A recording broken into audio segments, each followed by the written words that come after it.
So, that's where we got to last time. We were talking about that's what our goal is designing natural systems, or designing as close to natural systems as we can, returning responsibility to the natural world instead of doing everything ourselves all the time. So, principles of natural systems. Everything's connected. The ecosystem picture that I flashed on very briefly, you saw that there are chains. Things are connected to other things in multiple ways, going up and down the chain. It's not just a one-way trip. Functions in the system, they're supported by multiple elements. So there will be more than one thing that will aid in the decomposition of matter to turn it into compost. Elements will perform multiple functions. A chicken will eat bugs that might go after your plants, grubs, caterpillars, that kind of thing. If you get them out in your garden when your garden's established enough that you don't have to worry about the chickens destroying it. Chickens are scratchers, so any weeds that are trying to come up that are in their early stages, chickens will actually perform small-scale weeding for you as well. And natural systems are sustainable. When we're designing a system, there's priority in order that we should think about things and that we need to account for things. First and foremost is water. That's obvious, right? Water, we're 80% water ourselves. I don't know what that is. Is it 80%? Yeah, it's a lot. We can't live without water. Nothing can live without water in our world anyhow. So, access is second. So as you're designing your system and you're building it, we'll get into zones and sectors in a little bit here, and you're figuring out where you need to put things. You have to figure out how you're going to get to and from those things as well. And then last is structures.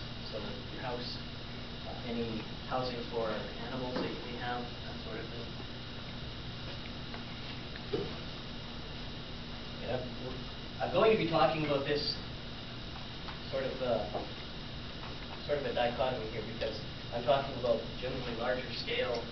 We're talking about the broad acre where you might have animals and that sort of thing. Chickens, of course, you can't have chickens here in the city. You can't have chickens that someone might complain about here in the city. So, I'll try to bring it back and say, also in our urban setting, there are different things that we have to worry about. For example, back to this about water access and structures. We'll have a little bit about access as you're designing, say, a layout for a garden and that kind of thing. The structure is pretty much taken care of already. You've got a house there. We're regulated by all kinds of things within the city, so it's a little different than starting on an open piece of land and going, well, where are we going to put the house, and how are we going to do this, that, and the other. So, our order of investment. So we want first invest in things that produce a yield. Remember, a yield is more than just produce a crop. So investing in a forest is producing a yield, because a forest would be an energy store. So if you're building a food forest on your land, you are investing in something that's going to produce a yield, because you can come and use that later because it's a source of energy. Things that save us energy, we'll look a bit at that when we're talking about water and design in a few slides here. The way to design something so that you can use less energy to access it. So, the last one, we want things that use energy, because those cost us. Water. Okay, so this is from the Permaculture Design book. My graphics guy's not here today, so I don't know where they are, actually. I put together the content of the slides and I send them off to Sean, who's photocopy happy or scanner happy with his computer, so he quite happily goes and scans and sticks things from the book in for me. So. Everybody is, anyone in the room not familiar with contour lines? What contour lines are and how they work? Okay.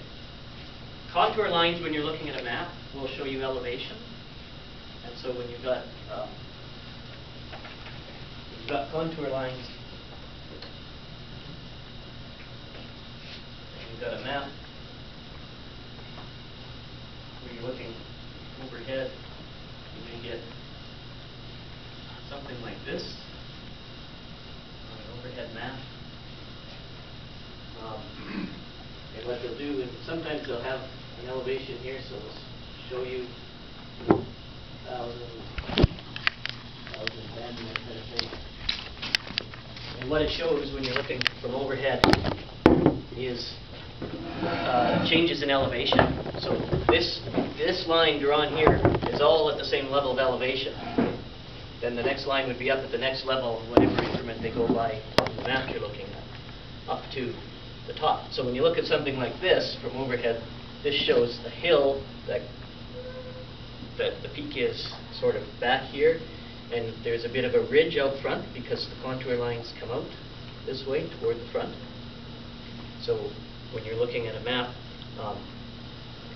these are great for, you still need to get out and be on the land and see what it looks like, but then when you're back designing and working on designs, you can get contour maps and look at it and go, oh yeah, that was that valley, or that was that ridge that we were standing looking at. And so this shows you elevation change. And that's what this up here, turn this on. So this one up here is showing contour lines. You're going uphill this way. So this is a valley running here. And now these lines, these are kind of an optical illusion, these ones, because you see the way they come up. They almost look like it's a peak like this. But what it actually is those lines are going into the hill this way. So this is another valley coming down, so that would be a source of water coming down.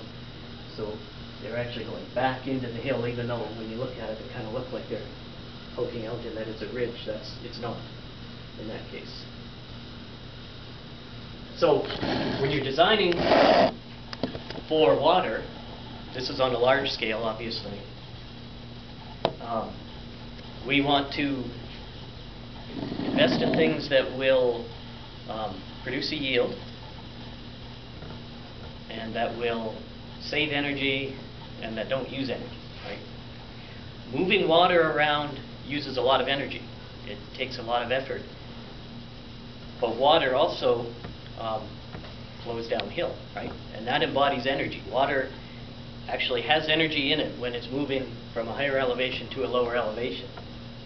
So when you're designing for something like this, what you want to do is especially in a nice setting like this where there's lots of elevation change, is you want to try to build things where you are storing water up at higher elevations so that you don't have to work to move that water around as much. Because when you've got water up here, because that would be way up, and if these are, say, 5-meter increments, that's 50 meters, which is a fair elevation change. It's much easier to get the water down the hill to where you need it than it is to try to take it back up the hill. So in designing, what they're showing at the top in that little box is the water wants to just flow. It wants to head downhill, and it's going to follow all these valleys that are there, the contours. So what we want to do is we want to slow it down, and we want to store that energy where we can further up the hill so that we can use that energy later. And so what we're doing is we are designing things that store the water, and when you get down here you can see that is this contour line that's dashed. That's the elevation where they've done a chain of building swales, which are ditches. We'll talk about them in detail in the next session. Ditches that trap water as it's coming down the hill because they catch it and they run along the hill. And then ponds. So what they've done is build dams in the valley points here. So they dug out and built a dam that will hold water. And so what that is doing is effectively this, the way it's got it drawn in the book, is